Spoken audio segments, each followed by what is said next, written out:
Բարի երեկո սիրելի հեռուստադիտողներ, 5-րդ եթերում հարցազրույցն է այսօր զրուցելու եմ քաղաքագետ Ալեն Ղևոնդյանի հետ։ Պարոն Ղևոնդյան, շնորհակալ եմ մեզ հյուրընկալվելու համար։ Նոյեմբերի 9-ին երկրորդ նախագահ Ռոբերտ Քոչարյանը հարցազրույց տվեց, որի ժամանակ անդրադարձավ շատ կարևոր մի քանի կետերի։ Առաջինը կուզենայի անդրադառնալ նոյեմբերի 9-ի եռակողմ հայտարարության մասով պարոն Քոչարյանի հայտարարությանը, նաև զուգահեռ անցկացնելուն Վաշինգտոնյան համաձայնագրի հետ, վերջին այդ նախաստորագրված փաստաթղթի։ Ինչով էր կարևոր այս ուրեմն նկատառումը։ Ընդհանուր առմամբ սիմվոլիզմ կար նոյեմբերի 9-ի մասով իհարկե, հենց հետո հարցազրույց տալու, բայց նոյեմբերի 9-ը որքան էլ մեր համար վատ, այսպես ուժային դասավորվածության արդյունք էր, այնուամենայնիվ դա հնարավորություն էր, հա։ Երբ որ երկրի նախկին ղեկավարները սկսում են վերլուծություններ անել կոնկրետ փաստաթղթերի համաձայնագրերի հետ կապված, ապա այստեղ ոչ միայն անհատական տրամաբանությունն է գլուխ բարձրացնում, այլ նաև այն փորձառությունը միջազգային շփումների եւ ընդհանրապես կոնյունկտուրայի, որոնք իրենք ժամանակաշրջանում այսպես ասած ստացել են, հա։ Երբ որ առաջի դեմքերը դատողություններ են անում, պետք է միշտ ուշադիր լինել։ Ու այդ տեսանկյունից վերջի մի շաբաթը առնվազն բավական այսպես բեղուն էր, հա։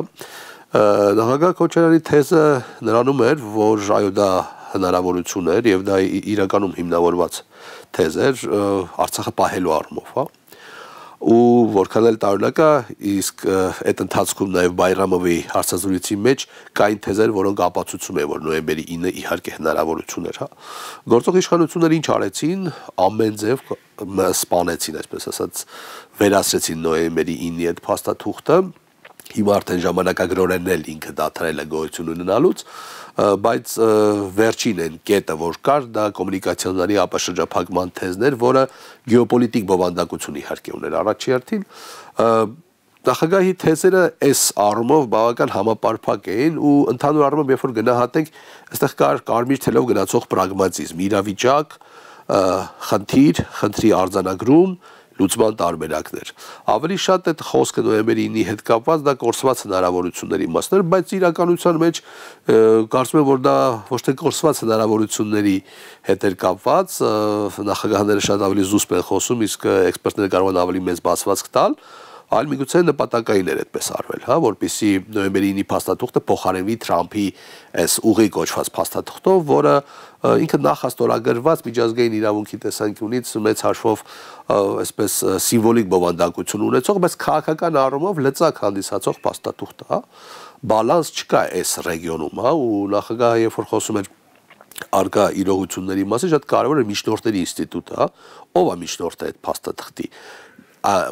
Կա ամերիկյան կողմ, որը հյուրընկալել է արդյոք միջնորդ արդյոք երաշխավոր է այդ փաստաթղթի կետերի մասով, հա։ Իհարկե այդպես չի։ Ավելին ասեմ, այն առնվազն այն հանգամանքը, որ Թրամփը պարբերաբար մոռանում է Հայաստան անվանումը որպես այսպես կոչված խաղաղության այս հովանավոր Հայաստանի վարչապետին է խառնում, չգիտեմ ում հետ, դա իհարկե անհատապես դա պետության համար վատ հեղինակություն է ենթադրում, հա, դա վերաբերմունք, բայց ակնհայտ վերաբերմունքի դրսևորում է գեոպոլիտիկ տեսանկյունից, հա։ Հարցազրույցի մեխը նաև նրանում էր, որ անվտանգությունը չի կարող այսպիսի փաստաթղթերից առկախվել, դրա համար պետք է ռազմական ներուժի ավելցուկ, որտեղ խաղաղությունը փաստաթղթերի վրա որպես աքսիոմ, պատմական աքսիոմ, ինքը չի հիմնվում։ Այդ փաստաթղթի տակ եթե կա ռազմատեխնիկական բովանդակություն, ապա այդ խաղաղությունը, որը պետք է հիմնվի անվտանգության երաշխիքների վրա եւ բալանսների վրա, այո, կարող է կեսունակ լինել։ Մնացած բոլոր դեպքերում իհարկե մենք ունենում ենք կիսատ վիճակներ, որոնք պետության համար տորպեդահարող եւ նաեւ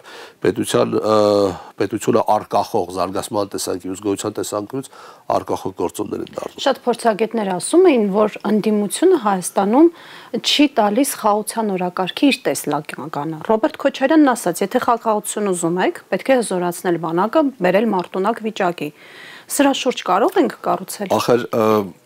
երկրի երկրորդ նախագահը թեզա հնչեցնում, որը միջազգային հարաբերությունների պատմության աքսիոմատիկ ճշմարտություն է։ Այսինքն անվտանգության հիմքով է միայն հնարավոր խաղաղությունը եւ որտեղ կան, այսպես ասած, բալանսի էլեմենտներ, իսկ այդ բալանսը ինչի վրա է հիմնում, ռազմատեխնիկական հարաբերակցության, պետության ռազմատեխնիկական ներուժի, ռազմաքաղաքական հարաբերությունների զարգացման վրա։ Երբ որ օրինակ նայեք ինչ արեց Հայաստանի գործող վարչապետը հավանաբար Ալիևի ձեռամբ մեզ միջնորդներ պետք չեն։ Մենք երկկողմ հարաբերություններ, երկկողմ բանակցություններ կանենք։ Ինչի համար է տարեց։ Կամ Հայաստանը բլոկային երկիր չպետք է լինի։ Այո, ինչի համար շատ պարզ, որովհետև անվտանգային էլեմենտների մասով Հայաստանը ամենից սերտ հարաբերություններ գոնե ֆորմալ առումով եւ նաեւ բովանդակային առումով, բայց հիմա գործընթացային առումով այդքան էլ չէ, ունի Ռուսաստանի հետ։ Ամբողջ այս սցենարը, այս կինոն, այս բեմադրությունը, որ սկսեց 2018 թվականի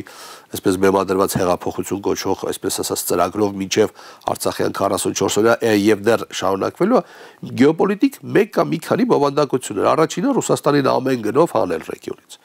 Ակնհայտ էր, չէ՞, որ կողմերը չէին ընդունել Ռուսաստանի միջնորդական առաքելությունները, ստիպված են եղել 1-2 անգամ։ Ինչ արեցին։ Պրոցեսը տարան արևմուտք, Եվրամիության ձեռամբ տարան արևմուտք։ 22 թվականի Պրահայումով ընդունեց Արցախը որպես Ադրբեջանի մաս։ Հայաստանի գործող վարչապետ է։ Հիմա ոնց կարող են ռուսները հայերից առավել հայամետ լինեն կամ ասենք Հայաստանի ազգային շահերով ավելի տառապեն, քան բուն հայկական կողմը։ Իհարկե, այդպիսի իրողությունները աբսուրդի ժանրից են, հա։ Այս տեսանկյունից նախագահների հարցազրույցները, երբ որ լսում ես, իրենք հստակ մեսիջներ են ենթադրում, հա։ Ինչպես է եղել եւ ինչպես կա, եւ ինչ իրողություններ պետք է ձեռնարկել, որպեսզի իրավիճակ փոխվի, հա։ Այդ տեսանկյունից թե մասնագիտական շրջանակների համար, թե այդ թվում նաեւ ես դասավանդում եմ ուսանողների համար կարևոր են այդպիսի հարցազրույցները դիտելը, որովհետև այդ փորձը որևէ տեղ չեն դասավանդում։ Այն ինչ որ հաճախ այդ հարցազրույցներից լինում է, եւ ես հաճախ նաեւ իրենց խորհուրդ եմ տալիս, որովհետև ռեալ պոլիտիկը այդտեղ է ձևավորվում։ Ուրիշ կերպ հնարավոր չի ուղղակի, հա։ Եվ Հայաստանի ապագայի տեսլականներն են այդտեղ ձևավորում, չէ՞, որովհետև բնորոշում է խնդիրը, հիվանդության աղբյուրը, նրա նկարագրիչները եւ լուծման տարբերակները։ Եվ այդ ամեն ինչը չոր առանց էմոցիաների, այդպես պետք է լինի մենեջմենտը, հա, քաղաքականության կերտումը ռեալ պոլիտիկի դիրքից ուրիշ ճանապարհ չունի։ Էմոցիաները վատագույն խորհրդատուն են, թե սիրո այդ տեսանկյունից, թե ատելության տեսանկյունից։ Ռոբերտ Քոչարյանը անդրադառնալով այդ միջանցքի կարգավիճակին ասաց, որ անհրաժեշտ են երաշխիքներ, որպեսզի երրորդ կողմը երաշխիքներ տրամադրի անվտանգության։ Դուք այդ մասին ասացիք, բայց հետաքրքիր է, այս պահի դրությամբ Թրամփը կտա այդ երաշխիքները։ Թրամփի հետ այդ այսպես այն կոնյունկտուրան, որտեղ ձևավորեց Թրամփի ուղի այսպես կոչվող process-ը եւ հետագայում նախաստորագրվեց այդ փաստաթուղթը, ինչ է ենթադրում, որ երրորդ պետության մասնավոր ինչ որ պահնորդական կազմակերպություն, ինչ է դա նշանակում, որ երրորդ պետության, ինչ պահնորդական կազմակերպություն, իսկ կա վստահություն, որ այդ պահնորդական կազմակերպությունը օրինակ թուրքական չի լինի, օրինակ ադրբեջանական չի լինի, այլ ձևակերպում, այսինքն այլ իրավական փաթեթավորմամբ ադրբեջանական կամ պակիստանյան չի լինի եւ այլ եւ այլ։ Այսինքն այստեղ խոսքը իրականում տեղային կապիտուլյացիայի մասին է։ Հայաստանը իր տարածքը տրամադրում է, որպիսի 2, 3, 4 թուրքախոս երկրներ կարողանան շփումներ իրականացնել եւ ինքը որևէ էլեմենտի տեսանկյունից իսեփական ինքնիշխան տարածքի վրա անվտանգային այսպես գործառույթներով օժտված չի դառնում եւ չի ելուներում երաշխիքներ։ Ինչ վերաբերում է Միացյալ Նահանգների կանի, Միացյալ Նահանգները մեծ հաշվով գլոբալ խաղի մեջ է, այս process-ը ամերիկյան գլոբալ խաղի մի էլեմենտ է հանդիսանում, այնքանով որքանով իրենց հետաքրքիր կլինի։ Եթե Թրամփը անհատապես հասկանա, որ այստեղ կա հեղինակության ձեռքբերման, այսպես անձնական PR-ի բաղադրիչներ, միանշանակ կգա։ Ինքը կգա անգամ Հայաստան, այսպես ասած ադրբեջանական նարատիվների ներքո Զանգեզուրի միջանցքի բացման արարողությանը մասնակցելու, որպես խաղաղության միջանցք, հա։ Այո, կարմիր, այսպես ժապավեն կտրելու համար, հա։ Ակնհայտ է, որ դա առնվազն 2 հզոր պետությունների եւ մեկ գերտերություն դուրս չի գա Ռուսաստանի եւ Իրանին, բայց ընտրության տարբերակները շատ չեն։ Ինչի ես կենտրոնացա այս էլեմենտի վրա, որովհետև Թրամփը կենտրոնասիական երկրների հետ ռազմավարական համագործակցության փաստաթղթերի օրակարգը սահմանել, հանդիպումներ են լինելու, փաստաթղթեր են կնքվելու, արդեն կան որոշ փաստաթղթեր, օրինակ Թրամփի ձևակերպում Ուզբեկստանի նկատմամբ եւ այլ եւ այլ։ Գլոբալ առումով ամերիկյան անակոնդայի ռազմավարությունը շարունակում է իր այսպես կենսագործունեությունը ստանալ, ցիկը Ռուսաստանի շրջապատել։ Հարավային Կովկաս այդ օղակներից մեկն էր։ Ցավալին այն է, որ Հայաստանը դարձավ արևմտյան, այսպես ասած, արևմտյան շահերի սպասարկման առաջամարտիկը, որովհետև հետագայում, երբ որ գեոպոլիտիկան փոխվի կամ կոնյունկտուրան փոխվի, եթե փոխվի, մեզնից պատասխան են պահանջելու։ Արդյոք այդ պատասխանը մենք կարողանանք տալ։ Լավ հարցադրում էր։ Անդրադառնանք Ռոբերտ Քոչարյանի նաև ազգային համերաշխության նարատիվին։ Նա նշեց իր խոսքում, որ Նիկոլ Փաշինյանի մեջ չարության մեծ պաշար կա, որը մարմնից դուրս է գալիս, դրսևորվում է իր շուրջը նույնիսկ Հայաստանի սահմաններից դուրս կոնֆլիկտների հրահրմամբ։ Այդ չարության պայմաններում հնարավոր կլինի ազգային համերաշխություն ձևավորել։ Ընդհանրապես իր Հայաստանի քաղաքական դաշտում արկայության պայմաններում, Հայաստանի հասարակության մեջ իր գոյության պայմաններում, այդ ու նաև երբ որ ինքը թերթի խմբագիր էր, երբ որ այդ թերթի հոդվածները կարդում էր, դու հասկանում ես այդ ատելությունը որտեղից է գալիս։ Հանրային պետական գործիչները եւ մենք բոլորս մեծ հաշվով մեր վախերի եւ մեր բարդությունների արտացոլում ենք։ Կան մարդիկ, ովքեր կյանքի բերումով ինչ-որ խնդրահարույց մանկություն են ունեցել։ Սոցիալական հոգեբանությունը ենթադրում է, որ դրա այսպես կնիքը շարունակվում է հետագա մեծ կյանքում։ Կան մարդիկ, ովքեր հաղթահարում են այդ։ Կան մարդիկ, ովքեր դրանից հետո ատելությամբ են այսպես լցվում, ու ատելությամբ են լցվում ոչ թե կոնկրետ դեպքի մասով, այլ հայ հասարակության նկատմամբ, որը իբրև արդարության տեսանկյունից իրեն չի աջակցել, չի օգնել, բոլորին մեղավոր են կարգում։ Ես այսպես տեսական անձնավորության մասին չեմ խոսում, ես կոնկրետ անձի մասին եմ ասում, այդպիսի անձերը մեր սոցիալական միջավայրերում կան։ Ցավալիորեն գործող վարչապետի հանրային վարքը եւ անհատական վարքը տեղավորվում է այս մոդելի մեջ, հա։ Մի քիչ ավել, մի քիչ պակաս եւ այլն։ Այո, իր ուժը ատելության, հակադրությունների, հակասությունների, մարդկանց մեկին մյուսի կամ շրջանակներին մեկին մյուսի դեմ լարելու process-ի մեջ է։ Դա հին հունական հռոմեական մոդել է, բաժանիր, որպեսզի տիրես։ Բայց դա կիրառում էին թշնամիների նկատմամբ։ Իսկ մենք ինչ գիտենք գործող վարչապետի համար անհատապես թշնամի ով է հռչակվում, հա։ Դե խոսում է Հայաստանի, իրական Հայաստանի ինքնիշխանության պահպանումը։ Ես կարող եմ հակադրել ձեր թեզին, եկեք միայն խոսքերով չարաշնորթվենք, եկեք նայենք, թե ինչա կատարվում, ում է թշնամի հռչակում, ազգային արժանապատվությունը,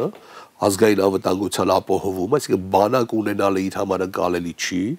եկեղեցին, հայի այն կերպարը, ինչ որ մենք ունենք, հա, ավանդապաշտ հայի, ավանդական ընտանիքի գաղափարը եւ այլն, ես շատ չմանրանամ իր նարատիվները ներկայացնելու տեսանկյունից։ Հայկականությունը այն ընկալմամբ ինչ որ ինքը ունի, ավելի շատ հայ նկատմամբ ատելության քարոզ է, եթե մենք նայենք։ Բանակի մասով ասել խաղաղությունն են գնում, մենք չպետք է պատրաստենք հարևանների։ Երբ որ մարդը գրում է այդպիսի գիրք, այդպիսի թեզեր է այնտեղ հռչակում, հասկանում ես, որ այդ մարդը խնդրահարույց պատկերացումներ ունի այն սոցիալական միջավայրի մասին, որտեղ ինքը ապրում է, եւ ի գոյության, այսպես իրական կերպարային առանձնահատկությունը հանգեցնում է ստամոքսային եւ հաճույքային տրամաբանությանը։ Եվ հետեւաբար, երբ որ դուք ասում եք թշնամու գաղափարը, ինքը որևէ խնդիր չունի 44 օրյայի մասնակից թուրքական հատուկ ստորաբաժանումները, երբ որ հայ զինվորների գլուխներ էին կտրում, այդ թուրքերի հետ որևէ խնդիր չունի ապրելու մասով, որևէ խնդիրներ չունի ինչ որ պահանջմունքներ կիսելու մասով, Էրդողանի գիրքը սրտին ջերմագույն ձևով հպելու մասով եւ դա հանրայնացնելու մասով։ Դա նույնպես ատելության հետ է կապված, հա։ Դա սոցիալ հոգեբանության այսպես մի էլեմենտ է ու այսպիսի մարդիկ վտանգավոր են, երբ որ հայտնվում են պետության ղեկին։ Թուրք լրագրողը, երբ որ Օրբելի կենտրոնի կազմակերպած գիտաժողովի ժամանակ Արարատ Միրզոյանին դիմելով ասեց, տպավորություն ստացավ, որ Թուրքիայի արտգործնախարարն է խոսում։ Սա կոմպլիմենտ էր, թե ավելի շատ իրականության բարձրաձայնում այն ծիրով, որ Հայաստանի Հանրապետության ներկայիս իշխանությունն ավելի շատ պաշտպանում է թուրք-ադրբեջանական տանդեմի շահերը։ Կարծում եմ Միրզոյան Արարատը այն պլանները կամ այն այսպես օրակարգերը, որ իր առջև դրած էր, դա իր համար բավական բարձր գնահատական էր Թուրքիայի շահերի սպասարկման տեսանկյունից, այսինքն ինքը կարող է հաշվետվության մեջ գրել, որ ես թուրքական շահերը Հայաստանում այնպես եմ սպասարկում, որ մարդիկ անգամ չեն տարբերում ես Հայաստանի թե Թուրքիայի արտգործնախարարն եմ, այդ տեսանկյունից կարող է գովոստի խոսքերի արժանանալ հարևան երկրում Թուրքիայի մասն է խոսքը։ Իսկ լրագրողը ազնվորեն ասել էր ինչ որ տեսել էր եւ դա իրականությունն է։ Այո, Հայաստանի գործող իշխանությունները սպասարկում են ոչ Հայաստանի Հանրապետության շահերը, ավելին ասեմ, սպասարկելով ադրբեջանա-թուրքական շահերը, կասկածի տակ են դնում առհասարակ Հայաստանի գոյութենականության հեռանկարը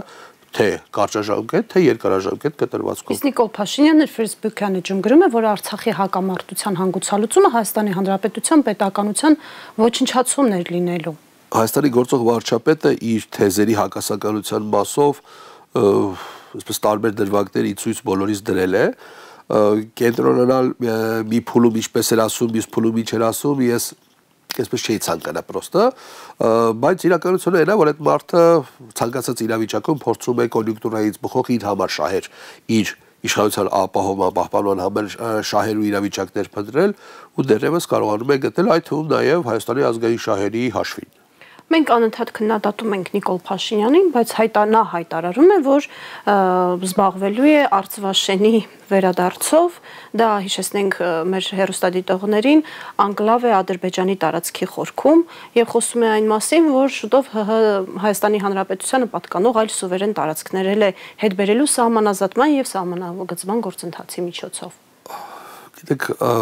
եթե նույն ձևա զբաղվելու ինչպես Արցախի հարցով էր զբաղվում, կամ Հայաստանի անվտանգության ապահովման հարցով էր զբաղվում, կամ տնտեսական աճի հարցերով են զբաղվում, կամ ջերմուկի այսպես օկուպացված տարածքներով են զբաղվում, հասկանալի է դրա ավարտը ինչա լինելու։ Արցվաշենի օրակարգը կապված է անկլավների օրակարգ հանրային դիսկուսի դաշտ բերելու հետ։ Ակնհայտ է կամ որպես փաստ այս թեման նոր չի։ Այդ թեման դեռ 2017 թվականին մինչև այս հեղափոխություն գոչվածը օրակարգային եղել, այդ process-ը պլանավորված է եղել։ Եթե Հայաստանը ճանաչում է Ադրբեջանի տարածքային ամբողջականությունը ադրբեջանական ԽՍՀՄ շրջանակներում, ապա ենթադրելի է, որ 3 անկլավները վերադարձնելու են, հա։ Իսկ Հայաստանը ճանաչում է։ Ադրբեջանն էլ է ճանաչում, բայց չի վերադարձել։ Ինչ վերաբերում է Տիգրանաշենին եւ Արցվաշենի այդ այսպես ասած նաեւ արհեստական համեմատությանը, բայց ռազմավարական տեսանկյունից պետք է արձանագրենք մի բան, որ աշխարհագրորեն Արցվաշենի նշանակությունը զիջում է Տիգրանաշենին, որովհետեւ Արցվաշենը Հայաստանի համար կենսական այսպես ուղու վրա չի գտնվում ինչպես Տիգրանաշենը։ Տիգրանաշենը ոստում է հյուսիս-հարավ գնացող ավտոմայրուղին, որը Հայաստանի համար կենսական է։ Զարկերակայո կարող ենք ասել։ Այո, իհարկե, ինչ ասել Տիգրանաշենի վերադարձ։ Ասեմ ավելի, process-ը արդեն ընթացքի մեջ է։ Տիգրանաշենում մարդկանց հաշվարկ արվել, քանի ընտանիքներ կան, այդ ընտանիքների չափով հարևան գյուղում հավանաբար Պաուլ Սևակում արդեն տներ են կառուցված, որպեսզի այդ մարդկանց տեղափոխեն այդտեղ։ Երկրորդը ինչ ասել Տիգրանաշենի Ադրբեջանին տրամադրում, հա, առաջի հերթին այդտեղ տեղակայվելու են ադրբեջանական զինված ստորաբաժանումներ, որովհետև տարածքի առաջի ֆունկցիան այն է, որ այդ տարածքը պետք է պաշտպանվի։ Հետո Բաքսայի եւ հարկային ծառայողներ, այսինքն այդ տարածքում գործելու է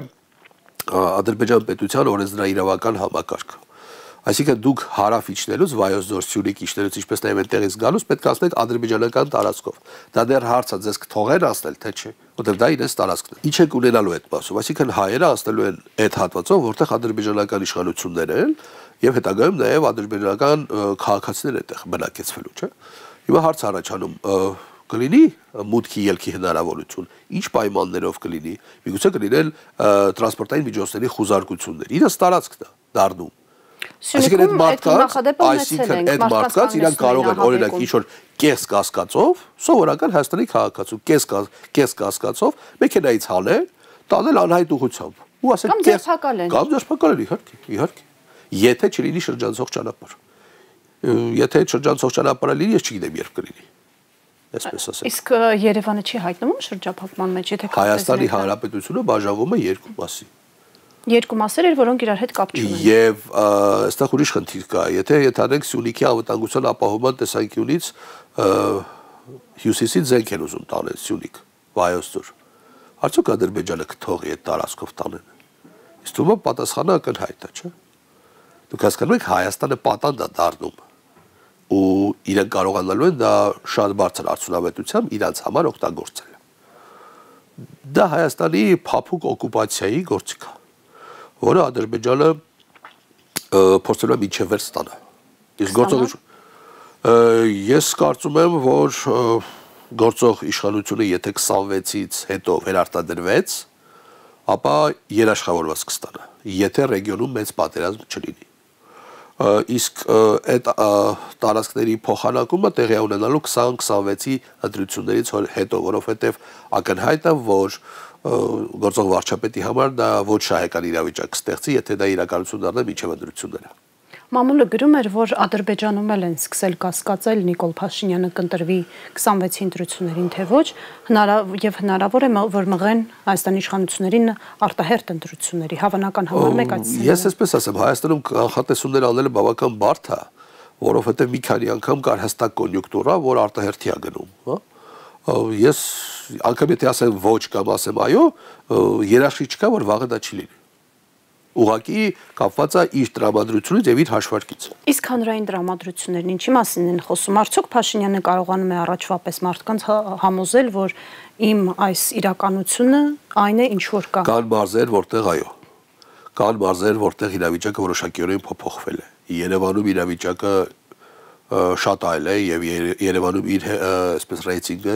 շատ ցածր է։ Այսինքն Երևանը ոնց որ ընդդիմադիր կար, այդպես էլ մնացել է։ Ավելացել է։ Բայց այստեղ ուրիշ խնդիր էլ կա,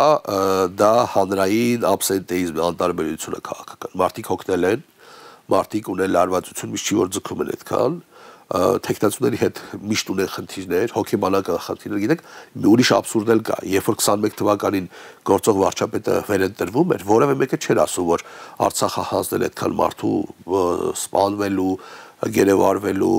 նահատակվելու, խեղվելու պատճառ է դարձել, բայց ընդդիմության բոլոր տեխնացուներին, սովորական քաղաքացիներին մի էպիթետ կպցնում էին, մեկը Բոյովա, մեկը Կոլոտա, մեկը Քարոքսիա, մեկը Եռանկյունիա, մեկի խոսքը լավը չի, մեկը չգիտեմ ինչա եւ այլ։ Ես չեմ հասկանում, պետության փրկության ժամանակ կենտրոնանում են նրանց վրա, ովքեր որ կարող են այդ պետությունը փրկել, թե անտարբերությամբ է վերաբերում այն մարդուն, ում գնում ընտրում են նկատի գործող վարչապետին։ Այդ ինչ խտրական վերաբերմունք անտիմադիր լինելու հետ կապված։ Ես պրոստը այդ չեմ հասկանում, նաև դա արդեն արժեքային տեսանկյունից, հա։ Ընդհանուր առմամբ հասարակությունը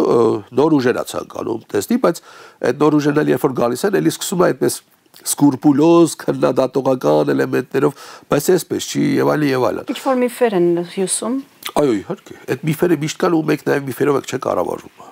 Նաև հասարակությունը ուզում է միֆերով ապրել։ Այնուամենայնիվ 2026-ին ընտրություններով իշխանափոխության հույս կա։ Ընտրությունների փաստով կարծում եմ ոչ։ Բայց հետընտրականով չեմ բացառում, որովհետև գործող վարչապետը բոլոր գործիքները օգտագործելու է։ Վարչական բոլոր գործիքները։ Էպես որ շատ խնդրահարույց իրավիճակ է լինելու։ Շատ։